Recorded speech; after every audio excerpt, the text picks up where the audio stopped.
So that ends the discussion now. So the psychic being is the developed soul, and that's why I use the expression the psychic being is the tree and the soul is the seed. It is potential is the psychic being, but there is a whole gradation. It has to wake up and discover itself. That's why it is called, it is a mutable consciousness. It is the divine in the mutable consciousness. Kshara Purusha. Yeah. Whereas Akshara Purusha, that's right. Whereas the self, which is the Akshara Purusha, it is not mutable, it is immutable. Okay. So we can start reading now. I think there is a, you have to read from a certain difficulty arises. Correct? Yes. Yes, please. Yeah. So one of you can start. It's not a very big para. Maybe we can do even 2 paras today. Shall I read? Yes, go ahead. A certain difficulty arises for our mind in reconciling these different faces or fronts of the oneself and spirit, because we are obliged to use abstract conceptions and defining words and ideas for something that is not abstract, something that is spiritually living and intensely real. All abstractions get fixed into differentiating concepts with sharp lines between them. But the reality is not of that nature. Its aspects are many, but shade off into each other. Its truth could only be rendered by ideas and images, metaphysical and yet living and concrete. Images which might be taken by the pure reasons as figures and symbols, but are more than that and mean more to the intuitive vision and feeling, for they are realities of a dynamic spiritual experience. The impersonal truth of things can be rendered into the abstract formulas of the pure reason. But there is another side of truth which belongs to the spiritual or mystic vision, and without that inner vision of realities, the abstract formulation of them is insufficiently alive and complete. The mystery of things is the true truth of things. The intellectual presentation is only truth in representation, in abstract symbols, as if in a cubist art of thought speech in geometric figure. It is necessary in a philosophic inquiry to confine oneself mostly in this intellectual presentation, but it is as well to remember that this is only the abstraction of the truth, and to seize it completely or express it completely, there is needed a concrete experience and a more living and full-bodied language. So he is talking about the difference between the intellectual conception of something, and that's what we are trying to do. We are trying to understand intellectually what Shelby is saying, but there is something else which is absolutely a concrete experience. Now that's the difference between a picture and a representation and the actual thing. Okay, if I take a photograph of Yasmin and I see Yasmin, they're totally different. But even if I see Yasmin in a photograph, I get some idea of what she is, but I don't get the full idea. That's exactly what he's saying. So all intellectual knowledge, all knowledge by the mind is only a representation, a photograph. It's a, so they're using very interesting words. We'll see that. He's saying it is geometric figure, okay, and abstract symbols. We have just a conception of it. A conception is not the reality. The reality is what you really see. I'll tell you something interesting. When Srivendra is writing poetry, he says he speaks of colors and he speaks of light and this and that. And someone asked him, "Sir, these are all your own imaginations, or you are saying?" Amber stairs, for instance, that fantastic passage where he says, I see those, the forerunners of the supramental race coming down the amber stairs of life. Now, why is he saying amber stairs? Okay. So someone asked him, maybe not this one, but other places where he uses colors and he uses also images. So he told them, I am actually seeing that. I'm not imagining or I'm not making color, I'm not making a drawing. I'm actually describing what I'm seeing. So there's a huge difference between seeing and imagining. and trying to understand and picture to yourself. So all pictures in the mind are only half truths. But Sridhar is saying only half truths. They are very interesting word is using. They are insufficiently alive. They are alive, but insufficiently alive, incomplete. So the complete thing is the experience itself of it. Just as I said, a picture of Jasmine and a real Jasmine, if you see, which you can concretely experience, touch, see, okay, speak to, exchange words, okay, that is the experience. So there is a huge difference, and he's explaining this. Now, we read the para. A certain difficulty arises for our mind you, the intellectual mind, the mortal mind. Mind is in the level 1. He's talking of level 1, not level 2. A certain difficulty arises for our mind in reconciling these different faces or fronts of the one self and spirit. So that one self and spirit, God can appear to you in basically 3 forms. Of course, he can appear to you in 100,000 million forms. Whatever you want to see the divine in, you will see him as that. But the basic truths in the spiritual planes of consciousness are 3. 1, you see the Brahman. You experience the substance which is the divine presence. That is 1.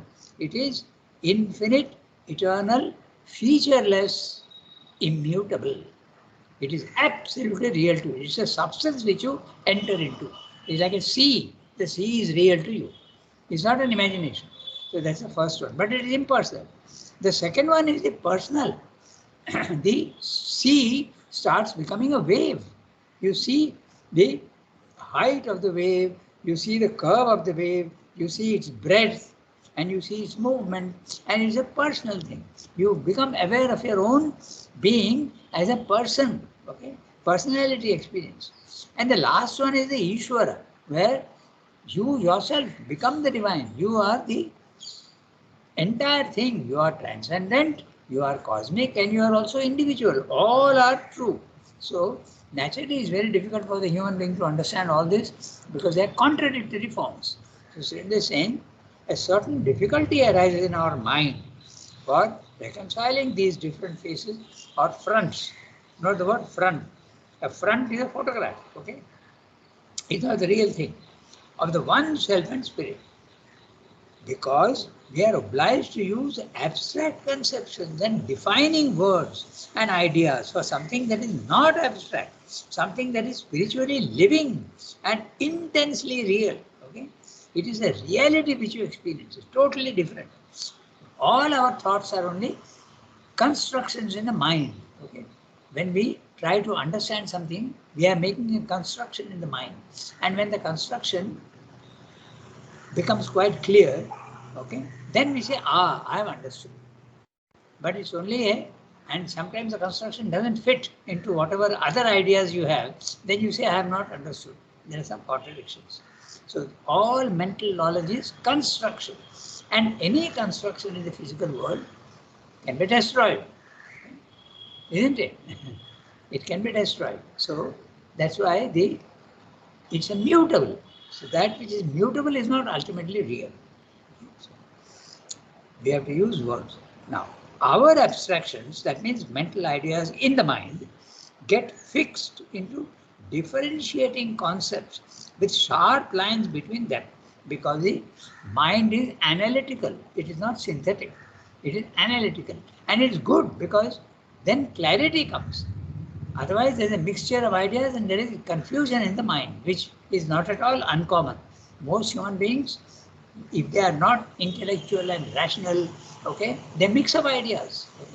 But here very clearly saying that mind at its highest is analytical and it cuts and divides for clarity's sake. So our abstractions get fixed into differentiating concepts. You make a difference between this and that with sharp lines between them. The personal and the impersonal, you have to make a difference between them. Okay? So, but our abstractions get fixed into differentiating concepts, the sharp lines between them. But the reality is not of that nature. This is why I keep saying about the gradations. They run into each other. Not only the psychic being in the soul, okay, not only that, but everything. Even in your consciousness, the divine is everything from the highest level to the lowest level. So there is a gradation. Even matter is divine, essentially. But as it is, if you want to see it other negatively, it's the opposite of the divine. It's a negation of the divine. The divine is conscious, matter is unconscious. The divine is infinite, matter is finite. The divine is one, matter is infinite multiplicity. So absolutely opposite. So this is what we see. But there is a gradation. And that gradation goes right from the, even in the first field of matter, life and mind, there is a slow growth into the mind. There is a gradation. And from the spiritual planes of consciousness also there is a gradation. Finally, when you go into the supermind, all these gradations merge into one integral yoga. Now the question arises, what about the one beyond the supermind? Is there something in Life Divine? Srivamda discusses this. He just mentions something that even if you go beyond the human, the supermind, it is possible, of course, because the divine is infinite. But if you go beyond the supermind, the basic truths of supermind continue to exist. That's what he says in the Life Divine. Okay, so remember this gradation. Very important to understand the gradations. We don't, the mind wants not gradations because it gives confusion, but it wants clear-cut differences. Okay, now, and Srivamda is using a very interesting language. Our abstractions get fixed into differentiating concepts with sharp lines between them, but the reality is not of that nature. Its aspects are many, but shade off into one each other. The shading off is a very interesting word. They overlap, just like in the rainbow colors. There is an overlapping. No? All the green colors and the violet and all these 7 colors. There's, in the middle there is an overlapping. One changes into the other. We speak of greenish blue. We speak of red and violet, red and blue mixing. So there are shades in between. That's the truth. So now Srivamda is saying its truth can only be rendered by ideas and images, metaphysical and yet living and concrete. Images which might be taken by the pure reason as figures and symbols, but are more than that and mean more to the intuitive vision and feeling, for they are realities of a dynamic spiritual experience. So, all higher truths cannot be put into words, but they can be pictured. That's why visions are so important. When you get visions, it explains things to you. Okay? But sometimes the visions are not clear and one doesn't understand. But after a long time, when the consciousness is sufficiently pliable and flexible, do you understand suddenly what you didn't understand 3 years ago, 4 years ago? You didn't understand, now you understand.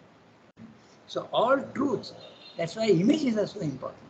And that's why everybody uses, Savitri is full of images. Okay? Full. Mother had a very interesting experience once of a hotel. Okay? And she has dwelt on that in her Athartya a very long period. Actually, it was a long talk. And she says that I had the vision of a hotel. Okay? It's a huge hotel, infinite, and all the rooms were going on changing and all that. And then she explains the symbol. So even mother at her level, the truths are being revealed to her in symbols and images. Okay? So keep that in your mind. Okay? That's why all poetry also uses images. You can't use words because words you will not understand fully. So that's what he's saying here. Images which might be taken by the pure reason as figures and symbols, but are more than that and mean more to the intuitive vision and feeling. For remember, intuition, for there is an intuition vision also. In fact, he says about Ramakrishna that all his examples were coming from the intuitive plane of consciousness. Now, intuition is non-mental. There is no logic in it. It's a beyond logic, supra-logic if you want. You just get a drop of light which comes into the mind and you see the truth. But there also there are gradations. Srindu says that some intuitions may not be absolutely correct. Okay. For they are realities of a dynamic spiritual experience. Now, the next sentence. The impersonal truth of things can be rendered into the abstract formulas of a pure reason.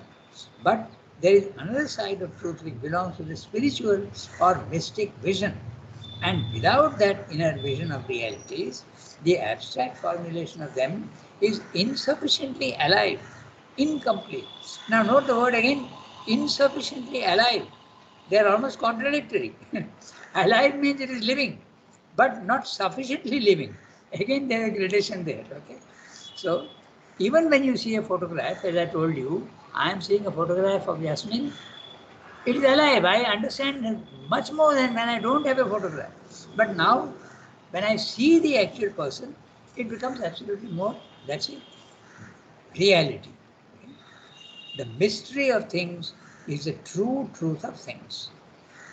The mystery of things is a true truth of things. The intellectual presentation is only a truth in representation, an image, a photograph, okay, in abstract symbols, as if in a cubist art of thought speech. Cubism was a branch of art, modern art, where they were only doing all sorts of geometric figures. Okay, I forget. I think. Mondrian, perhaps. He was the artist who used to do this cubist. No, it was Pablo Picasso. No, Pablo Picasso was not cubist. He had actually images. Okay. So No. Picasso is a modern. Initially, he had the blue period, which was very good. Ah, But then he changed over to this cubism. And it was the cubism which made him famous, because I've been to his museum and house in Malaga in Spain. okay. But as far as I remember, I may be wrong. Okay. I think it was someone called Picasso is credited with Cubism. Mondrian. I think that was his name. I'm not sure, but that's what is coming to my mind.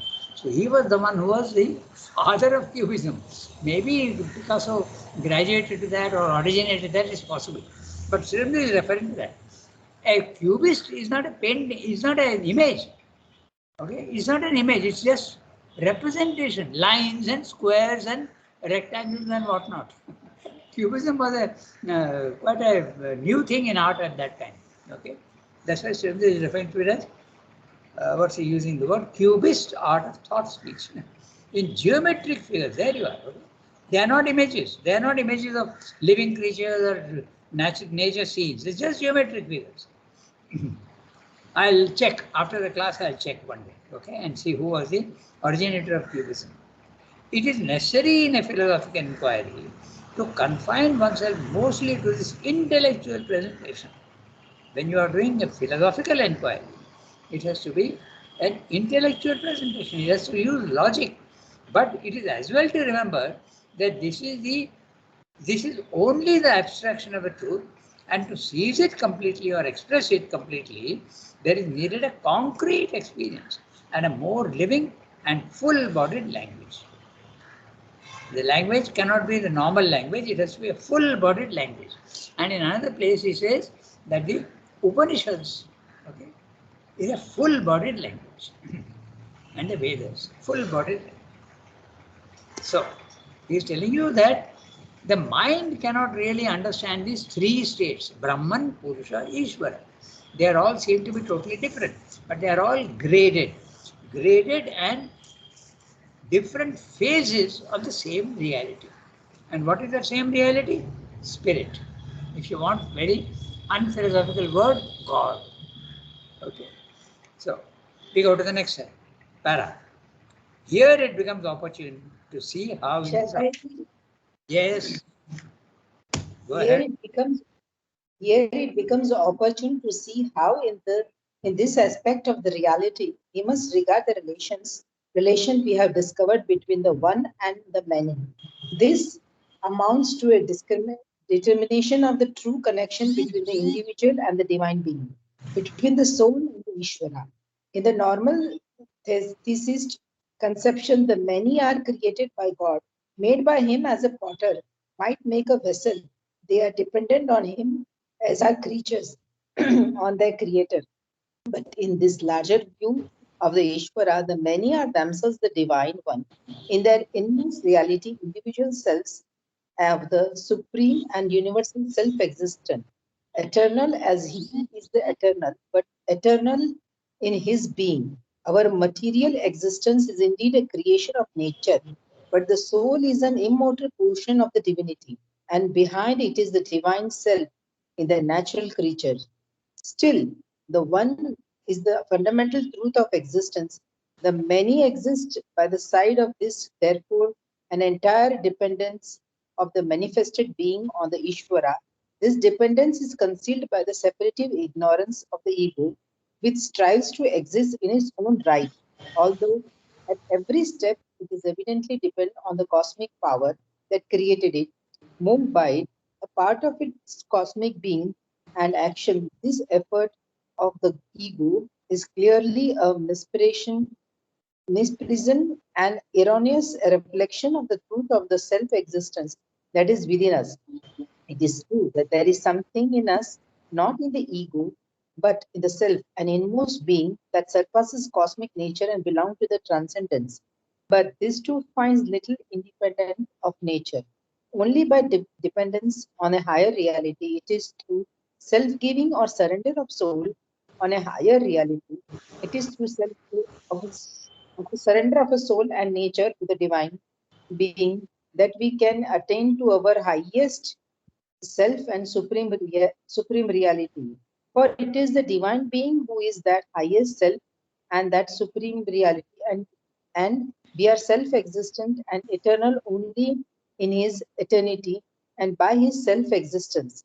This dependence is not contradictory of the identity, but it is the self is but is itself the door to the realization of the identity. So that here again we meet that phenomenon of duality expressing unity, proceeding from unity and opening back into unity, which is the constant secret and fundamental operation of the universe.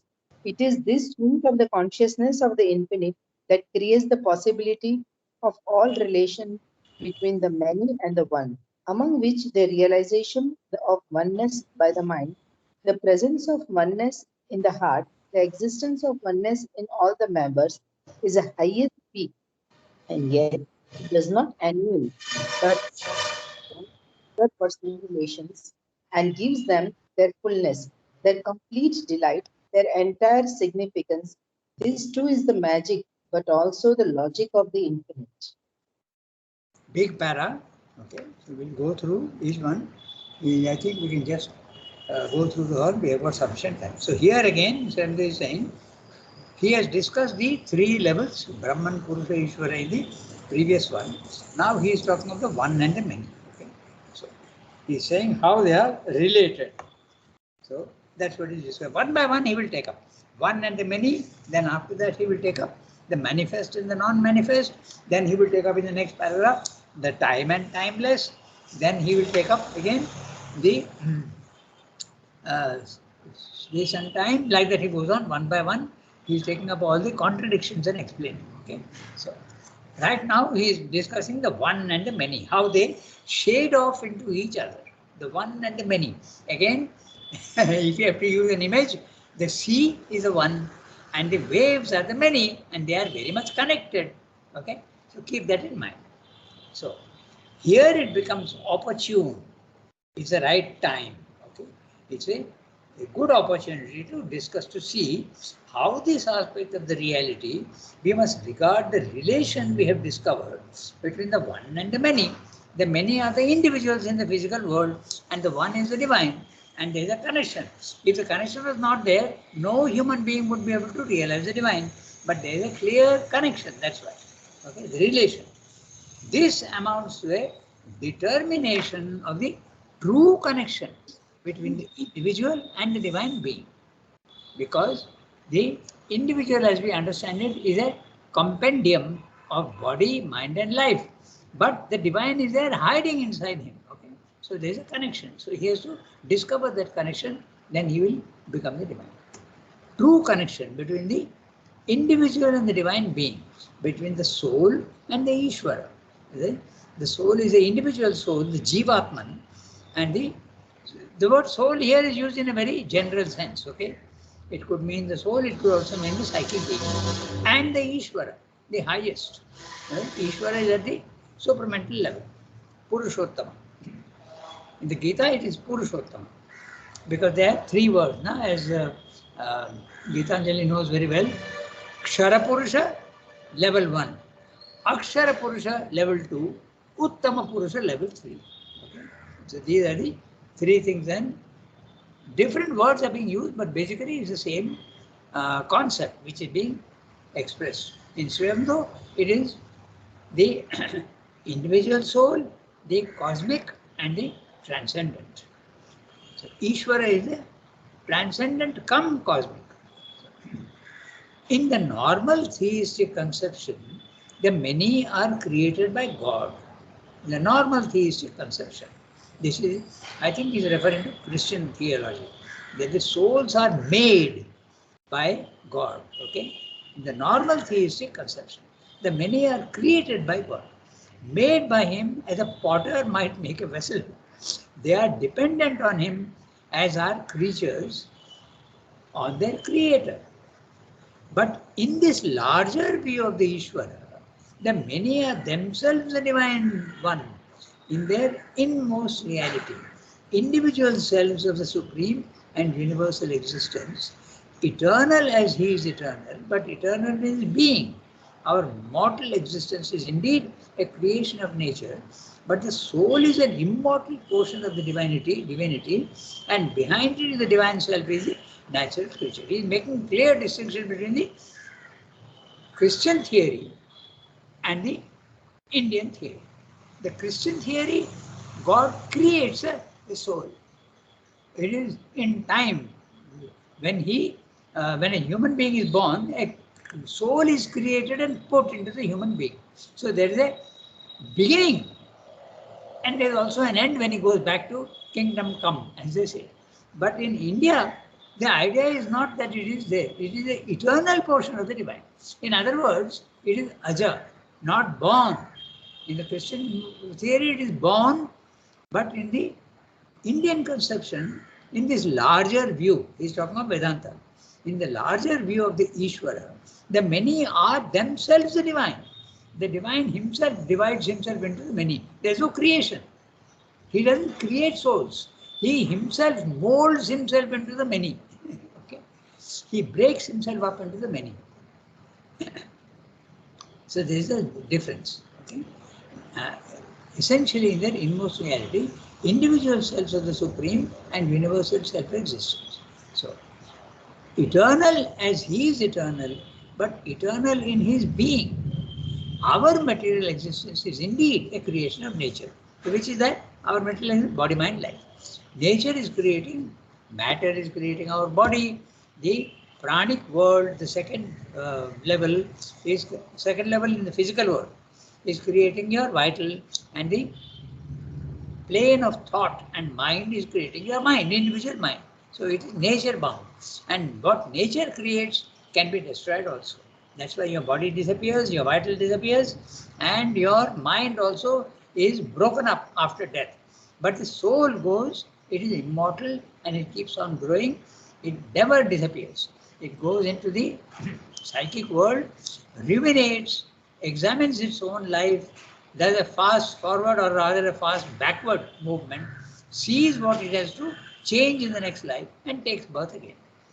But the soul is an immortal portion of the divinity, and behind it is the divine self in the natural creature. Natural creature, body, mind, life. Creature created by nature. Okay? Still, the one is the fundamental truth of existence. The fundamental truth is the one, and that one is the highest, and that highest is represented in you like an ambassador in your psychic being. The many exist by the one, and there is therefore an entire dependence of the manifested being on the Ishvara. Science does not have this idea, because the science says matter exists by itself. It doesn't need anything else. But Srila is very clearly saying all the manifestations of the universe cannot exist without the Supreme. God is the one that creates the universe. Universe cannot exist without God. God can exist without universe. He can remain unmanifest. So that's what he's saying here. There is therefore an entire dependence of the manifested being on the Ishvara. Manifested being, it can be universal, it can also be individual. Okay? This dependence is concealed by the separative ignorance of the ego, which strives to exist in its own right, although at every step it is evidently dependent on the cosmic power that created it, moved by it, a part of its cosmic being and action. This effort of the ego is clearly a misprision. Okay, the word is misprision. S-I-O-N has to be pronounced as Z-H. Okay, misprision, and it means an error of judgment. Okay, it can also mean a deliberate concealment of knowledge of a crime. That's what the word means, misprision. But here you take it as error of judgment. Okay, misprision, not misprison. Misprision, an erroneous reflection of the truth of the self-existence that is within us. We don't understand that. We think that the ego is a reality, but the ego is only a shadow of this true being in us. It is true that there is something in us, not in the ego, but in the self, an inmost being. The self is the one immutable above, and the inmost being is the psychic being that is within you, that surpasses cosmic nature and belongs to the transcendence. Even your psychic being is coming from the transcendent. But this too finds itself independent of nature only by dependence on a higher reality. But this too finds itself independent of nature only by dependence on a higher reality. Your psychic being and yourself also depend on God. It is through self-giving or surrender of soul and nature to the divine being that we can attain to our highest self and supreme reality. So you can do that by surrender of soul, okay? Or self-giving. So Srila is using two words, self-giving or surrender of soul. Why is he using the word for? So self-giving, you give yourself entirely to the divine. That's one, self-giving. You give yourself fully. But the other one, you retain your individuality, but you surrender. That means I retain my individuality, but I am now absolutely a puppet in the hands of the divine. I think that's the difference between self-giving and surrender of soul. Otherwise, surrender would not make a difference between the two. Surrender of soul and nature to the divine being. Mind you, not only surrender of soul, but also nature. That means your body, mind, life also, you start obeying the divine. Okay? That we can attain to our highest self and supreme reality, for it is the divine being who is that highest self and that supreme reality, and we are self-existent and eternal only in his eternity and by his self-existence. The body, mind, life is not self-existent at all.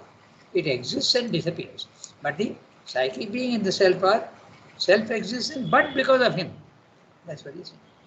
This dependence is not contrary of the identity, but is itself the door to the realization of the identity. So what is the identity? You are divine essentially, but still there is a dependence. Now, how can there be a dependence and an identity? At the physical level, it is impossible to make it one. When there is an identity, you are that. But when there is a dependence, there are two. So Srila Singh is not contradictory because that's the logic of the infinite.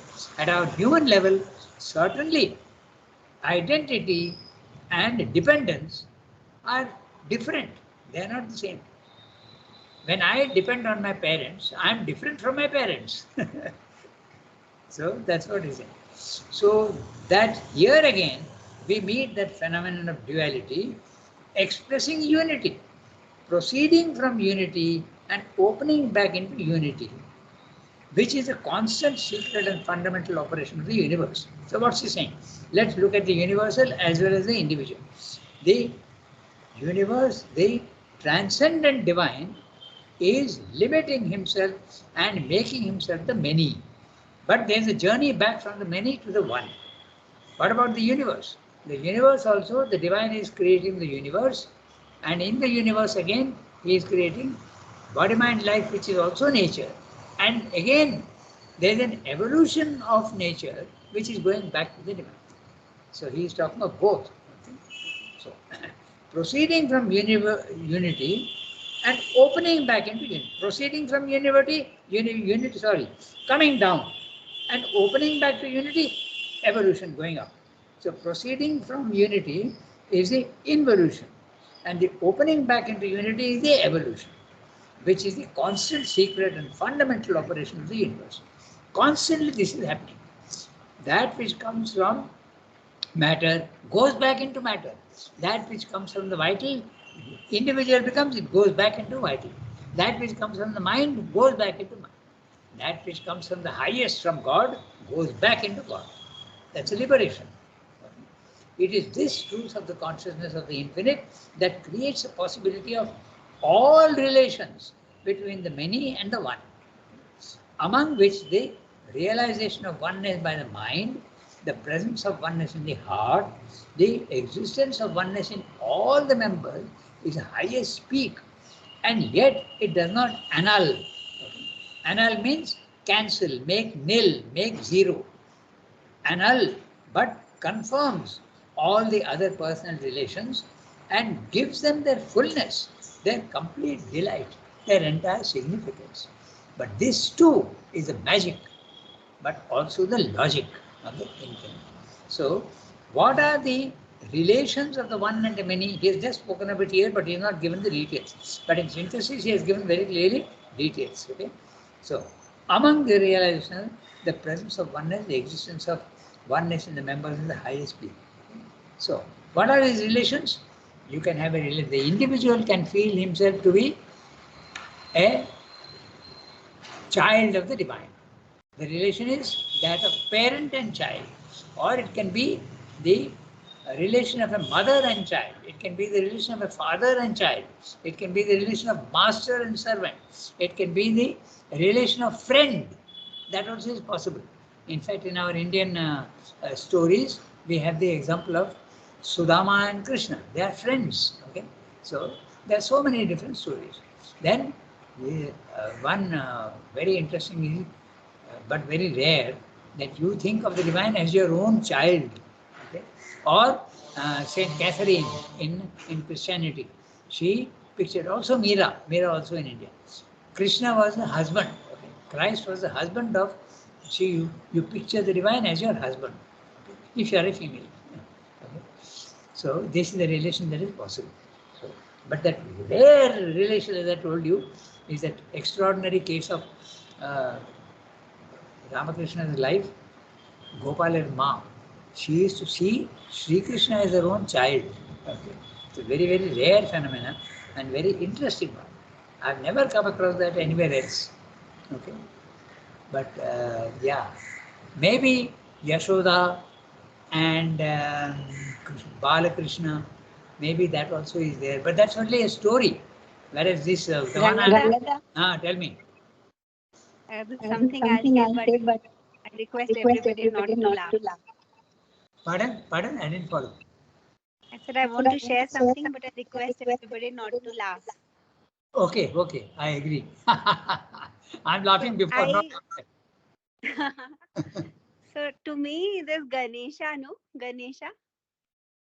I Yes. feel him to be like a son. Oh, that's great. And because he is very much like Aryan, my son. And when I look at Ganesha, my feeling is that of like a mother. Okay, now Gitanjali, this is a conception that you have, but make it a absolute reality. What Sharmil is saying. It's a conception, but it has to become a reality. Okay, so 8:39. So we have crossed our time. We got 1 minute more because we end at 8:40. So we have finished this para. So Sridhar is saying there is a difference between the mental knowledge and the spiritual knowledge. Mental knowledge is images, realities, which are only imaged and pictured. They are photographs, they are not the reality. But the spiritual knowledge is actual concrete experience. That's a difference. And next he will take up the time and timelessness. Okay. He has taken up one and the many. He has taken up time and timelessness. Next he will discuss time and space. Okay. Timeless and time. That we'll do next time. Okay. So, au revoir everybody. Have a nice day. Life divine. Merci beaucoup. 3:59. Okay. Au revoir everybody. Have a Thanks, nice Uncle. day.